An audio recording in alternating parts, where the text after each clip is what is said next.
एक समय की बात है, भगवान गौतम बुद्ध अपने शिष्यों के साथ बैठे हुए थे और उन्हें उपदेश दे रहे थे।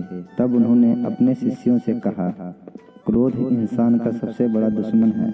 क्रोध करने वाला व्यक्ति खुद को हानि पहुंचाता ही है, लेकिन दूसरों को भी हानि पहुंचाता है। वह प्रतिशोध की आग में जलता है और अपने जीवन को बर्बाद करता है। उनके उपदेश खत्म हो जाने के बाद उनके शिष्यों में से एक शिष्य खड़ा होता है और उसे बोलता है, तू एक ढोंगी है।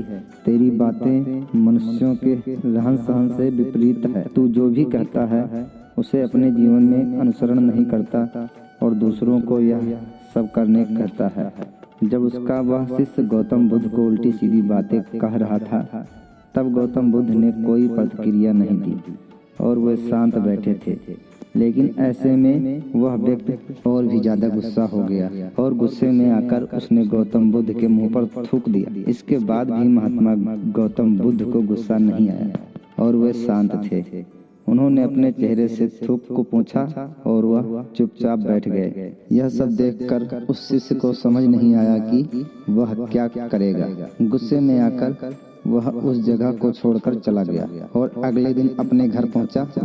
जैसे ही वह अपने घर पहुंचा, तब तक उसका दिमाग शांत हो चुका था।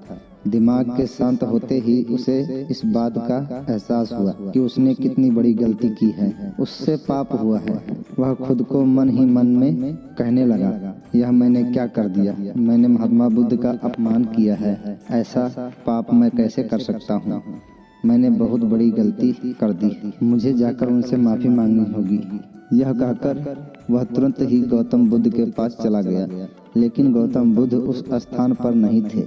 ऐसे में वह शिष्य जगह जगह भटक कर उन्हें खोजने लगा। जैसे ही उसे महात्मा बुद्ध मिले तो वह उनके पैरों पर गिर गया और उनसे कहने लगा, मुझे माफ कर दीजिए, मुझसे गलती हुई है। मैंने आपका अपमान किया है।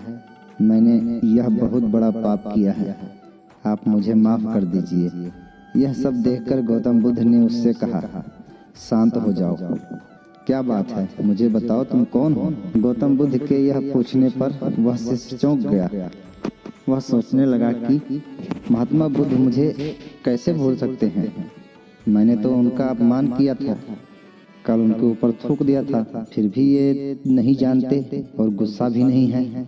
यह सोचकर उसने महात्मा बुद्ध से पूछा, मैं वही शिष्य हूँ जिसने कल आपका अपमान किया था और आप इतनी जल्दी मुझे भूल गए? भगवान बुद्ध कहने लगे, हमें कल की बातों को कल में ही छोड़ देना चाहिए। वह अच्छा हो या बुरा, उसके बारे में बार बार विचार नहीं करना चाहिए। मैं बीती हुई बातों को पीछे छोड़कर आगे चलता हूँ और ऐसा ही हम सबको भी करना चाहिए। महात्मा बुद्ध ने उस शिष्य से कहा। महात्मा बुद्ध की यह बातें सुनकर वह शिष्य और भी ज्यादा प्रभावित हुआ और उनसे बोला, मैं आज से आपकी हर बातों को माना करूंगा। इस कहानी से हमें यह सीख मिलती है कि क्रोध करना इंसान के लिए सबसे खतरनाक है। यह मनुष्य का सबसे बड़ा दुश्मन है जो उसे बर्बाद कर सकता है। इसलिए मनुष्य को कभी भी क्रोध नहीं करना चाहिए। और इस कहानी से हमें यह भी सीख मिलती है कि बीती हुई बातों को हमें भूलकर आगे बढ़ना चाहिए। अगर कोई मनुष्य अपनी बीती हुई बातों पर ज्यादा ध्यान देता है तो उसका ध्यान पूरी तरह से भूतकाल में लगा होता है और वह इंसान कभी भी आगे बढ़ने की और विचार नहीं कर पाता। इसलिए हमेशा पुरानी बातों को छोड़कर आगे बढ़ने की सोचें।